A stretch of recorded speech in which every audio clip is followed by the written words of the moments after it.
we're back with On the Record with Tiffany, and I'm the test subject today.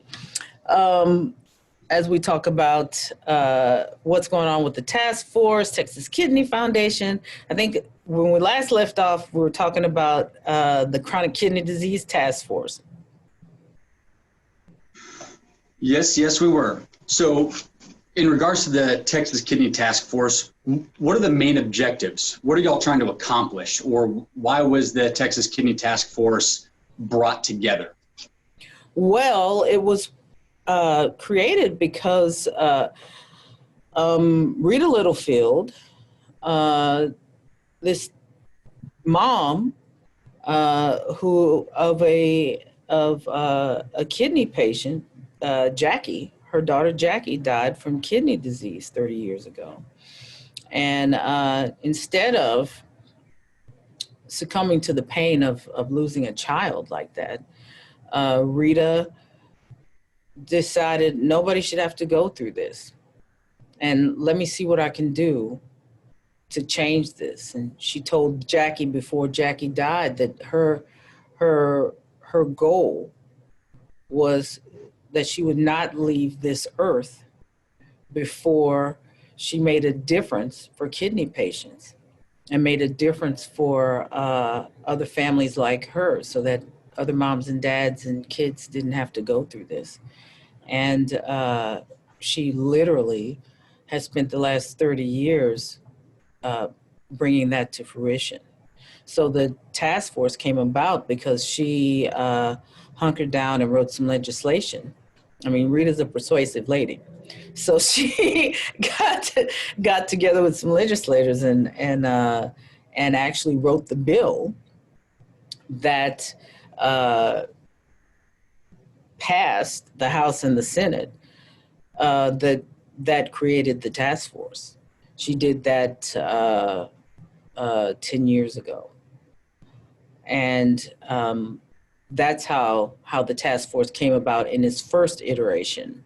So when that task force went away, she wrote another bill during this last legislative session, and we all supported it, pushed it through. But Rita was the driving force behind this bill. And she got it passed, all A's, no nays. Well, I think maybe one or two nays, but nothing, not anything big, in the House and the Senate. And that's how the task force came about again. So in most cases, would you say that you can prevent kidney disease, or you can prevent the onset, or is there anything you can do to prevent it?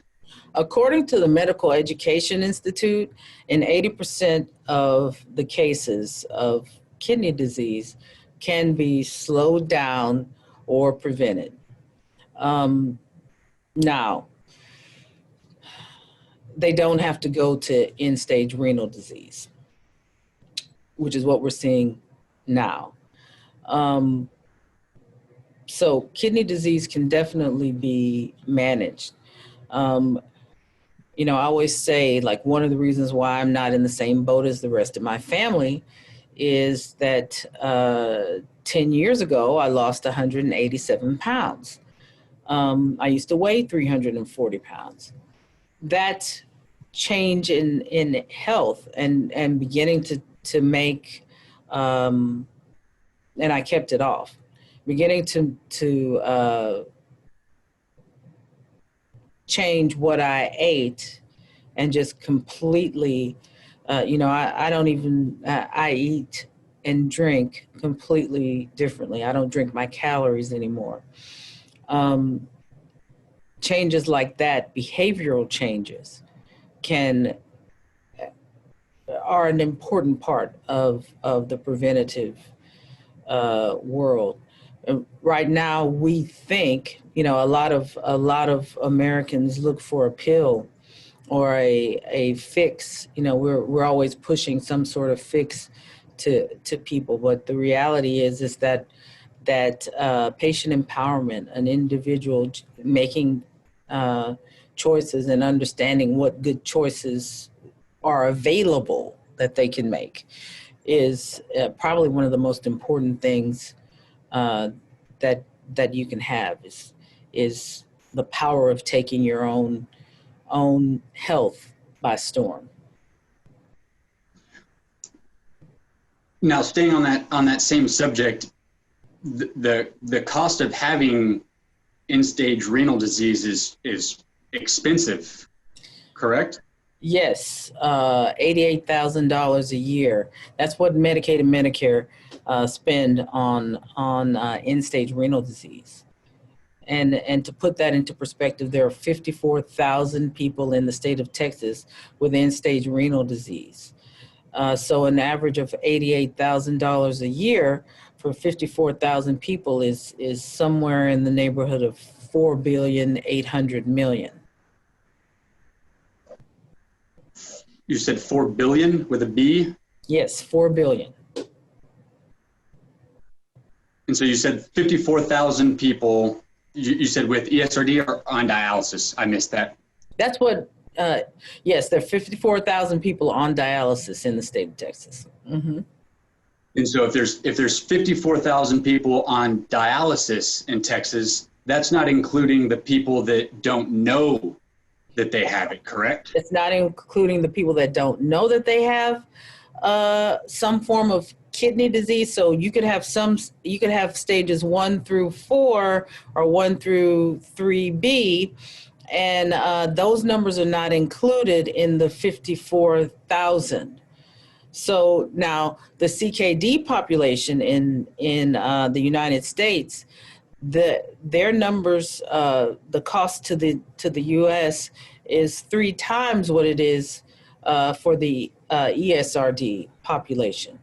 So think about that. Like, if that's the case with the CKD population in the state of Texas, if we were to multiply those numbers out using that same ratio, then you're talking about another $12 billion for CKD patients. Is there an estimate of the amount of people that have it in Texas and don't know that they have it?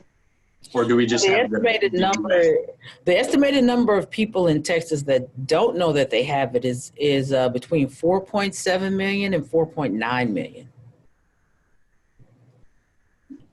That's a lot of people. It's 1 in 3. However, you said that there are ways to slow down the progression, correct? Yes. Yes, and a lot of that is behavior related. There are some medications that can slow the progression of CKD, but your best way to slow down CKD is early detection. The sooner you find out whether or not you have it, the better. And then lifestyle changes. You know, that's why we put so much emphasis on one of our other community partners. Texas Kidney Foundation is very, very big on collaboration and utilizing collaboration to make resources go as far as they possibly can. So one of our other partners in the behavioral science area is It's Time Texas. They have dietitians. They have programs for walking. They teach you how to what to look for, how to buy, what can you do within the footprint of where you are financially. Because it's easy to tell people, oh, you should eat free range, organic, everything. But it's hard to tell somebody that when that's a decision that they're making between groceries and medicine. You know, people have to be able to manage where they are right now, and that's something that can be done. That It's Time Texas does. They hold your hand through this and help you make the decision that you want to make. So the Texas Kidney Foundation, it's not as if you're an organization that just gives out free screenings and says, hey, you're healthy, you have some form of kidney disease, good luck, and send them on their way. No. Your Texas Kidney Foundation more or less has a full spectrum. Y'all screen, you have programs and organizations that you work with to make sure that individuals are educated properly, and that their family members have support. So y'all really offer everything. That's right. We're in this for the long haul, because chronic kidney disease is just that. It is a chronic illness. It's not going away tomorrow. So if we're going to walk in and tell you that you have something, then we're going to hold your hand through this process and get you to a place where you have the right professionals working with you, regardless of your socioeconomic status, regardless of your immigration status. Texas Kidney Foundation is here solely and completely to combat kidney disease and to stop this silent but deadly killer. And you're listening to On the Record with Tiffany, and come back. And Zak and I are going to talk a little bit about what got us into this. How did we end up fighting kidney disease? Me with my fabulous shoes, and Zak with his amazing personality and his MMA skills. How did the two of us end up being the ebony and ivory of kidney disease? We'll come back and talk a little bit about that. And you've been listening to On the Record with Tiffany.